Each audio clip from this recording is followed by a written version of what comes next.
So, area kenaikan pagi hari sudah sangat fantastis, kurang lebih menyentuh area new all time high. Ya, area tertinggi terbaru sudah tercipta dan kita melihat area 1944.40 di pagi hari. Apa yang terjadi? Anda tinggal cek lagi video outlook di hari Jumat yang lalu yang sempat saya paparkan, baik aspek-aspek fundamental ataupun kategori teknikalnya. Kemungkinan potensi yang pertama dari faktor teknikal sendiri, saya sudah mengupdate outlook yang kemungkinan terjadi bukanlah cup and handle saja, tapi juga terbuka kemungkinannya adalah ascending scallop. Dan kalau misalkan ascending scallop yang terjadi, maka Anda bisa lihat di akhir pekan ini, itu adalah penentuannya. Kemarin, ascending scallop saya menuntaskannya dengan monthly chart. Berarti artinya ini kemungkinan kita akan melihat potensi penutupan di akhir bulan ini akan menjadi faktor penentu apakah ascending scallop yang terjadi atau cup and handle yang terjadi. Kalau sampai penutupan akhir bulan ternyata dengan real body candle, maka kemungkinan potensi bullish untuk ascending scallop itulah yang akan terjadi dalam beberapa bulan ke depan. Tapi kalau misalkan ternyata hanya berupa shadow ataupun tail ataupun yang kita sebut dengan fake body,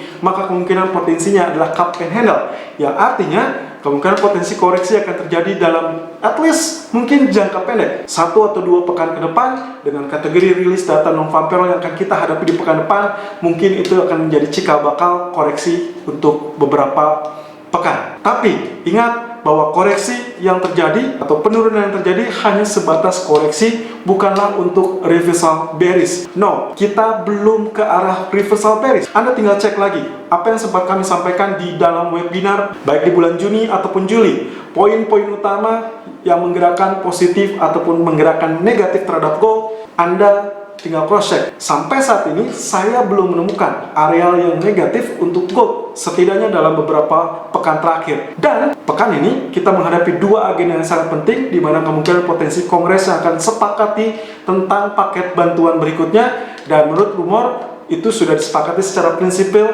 dan dinyatakan oleh pihak Gedung Putih. Sehingga malam nanti justru kita hanya mendengarkan tentang aspek legalnya dengan persetujuan dari beberapa poin yang mungkin saja masih tetap dalam pembahasan Kongres. Ingat, mereka juga berpacu dengan waktu bahwa tunjangan pengangguran sudah akan berakhir di akhir bulan Juli ini. Lalu kemudian 2 hari menjelang kita akan menghadapi dengan Fed decision ataupun monetary policy, di mana Fed kemungkinannya akan tetap mempertahankan tingkat suku bunga dengan level rendah atau bahkan mungkin saja terbuka kemungkinan negative rate, lalu kemudian paket stimulus, lalu kemudian dengan paket kebijakan pembelian obligasi. Semua kriteria masih ke dalam tahapan bullish gold. Lalu kemudian yang terakhir, jangan lupakan dengan aspek geopolitik, di mana 1 pekan terakhir kita disuguhi dengan drama yang memanas antara Amerika dan juga China. Dan jangan lupakan bahwa tingkat demand dari bank sentral jauh lebih besar daripada retail trader.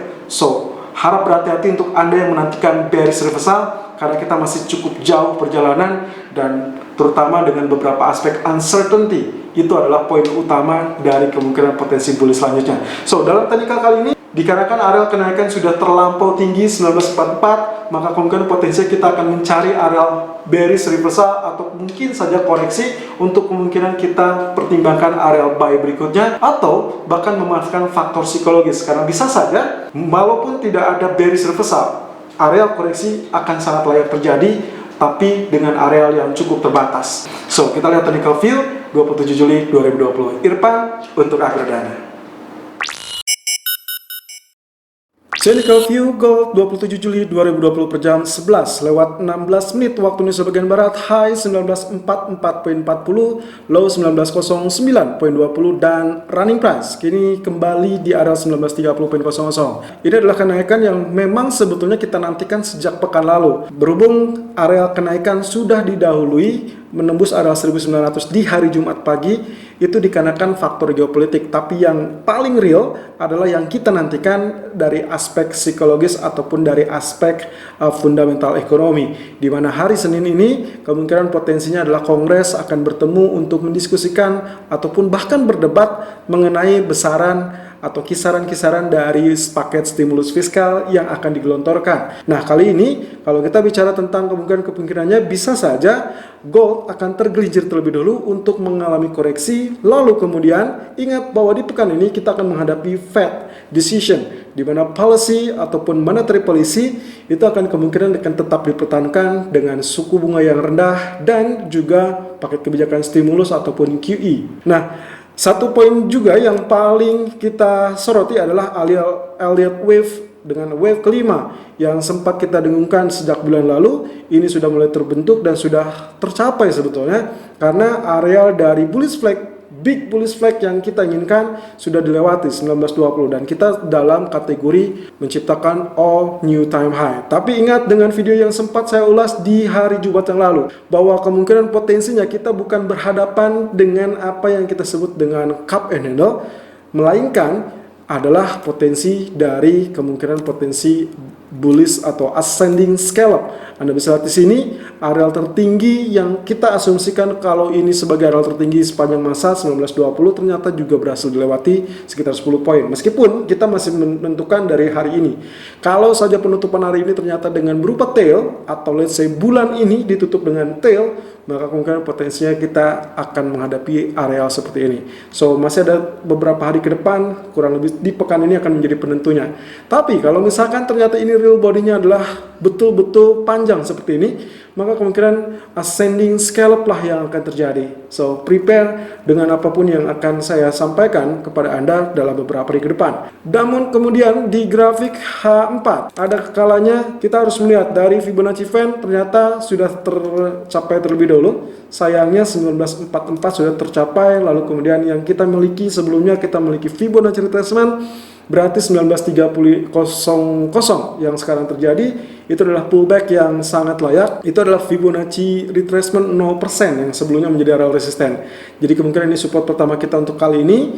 Lalu kemudian saya terbiasa dengan area pullback, yang mana kemungkinan pullback yang sangat ideal adalah berada di area Fibonacci Fan 38.2%, dan kita kali ini mendapati di area 1910. Tapi apakah yang akan menjadi tombak ataupun penekan, itu yang akan kita nantikan sampai pertengahan malam. Kalau saja terjadi perdebatan lalu kemudian stimulus kemungkinan ditunda ataupun mungkin di freeze terlebih dahulu, mungkin saja area koreksi akan terjadi. Apalagi kita 2 hari menjelang ke depan akan berhadapan dengan Fed. Jadi kemungkinan potensi yang paling ideal sebetulnya di 1910 ataupun 1905 itu adalah area-area ideal kita.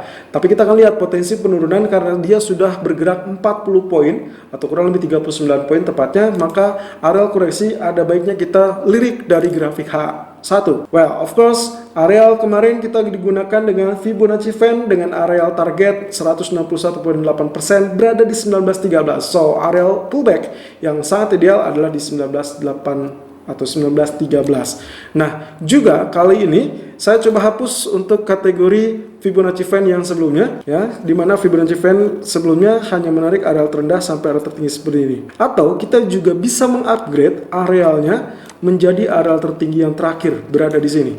Oke, berarti kita sekarang memiliki areal seperti ini. Dengan areal Fibonacci Fan 23.6% berada di areal 1915. Jadi itu adalah akan menjadi catatan kita areal ideal yang sangat layak untuk Anda lakukan buy on dip yang sangat dalam. Tentunya kita juga menggunakan Fibonacci retracement. Apa yang kita lakukan sekarang legal atau tidak? Yes, kita sangat legal karena areal candle price ini sudah berpindah atau beralih ke new candle price, sehingga saya bisa menarik area tertinggi yang tadi pagi sempat tercapai dengan area Fibonacci retracement, dan area terendah saya asumsikan di area tersebut. So ini adalah Fibonacci retracement kita di grafik H1 untuk melihat potensi kemungkinan layak atau tidaknya untuk melakukan buy. So saya memiliki area 23.6% di 1933, 38.2% di 1926, dan 50% area 1920, termasuk juga 61.8 di 1915. Tapi kunci dari Fibonacci retracement adalah di 3 areal tengah, 38.2%, 50%, dan 61.8%. Untuk Anda yang ingin strategi strong, very much strong support, kemungkinan akan berada di area 61.8%, yaitu 1915.20. Jadi kalaupun misalkan terjadi penurunan sampai areal 50% ataupun 61.8%, itu adalah areal Anda yang cukup ideal untuk melakukan buy on dip kali ini. Ingat bahwa area tertinggi sudah 1944. Saya rasa kemungkinan potensi di pertengahan malam kita hanya akan melihat potensi kenaikan yang mungkin saja bertahan di dalam range area tersebut. So, update yang sebelumnya sempat saya sampaikan dengan melakukan buy on dip di kisaran 19.18 ataupun 19.20.30 itu berdasarkan area Fibonacci retracement di grafik H1 dengan area 50% berada 19.20.80. Target pertama pantulan kemungkinan akan tertahan di 19.25.30 karena ini adalah area 38.2%-nya, dan target kedua adalah 19.32.00. Stop loss silakan pasang di area 19.11.30. Namun dengan catatan, jika Anda mendapatkan area lebih baik di 61.8%, yaitu 19.15, silakan sesuaikan area TP ataupun SL Anda.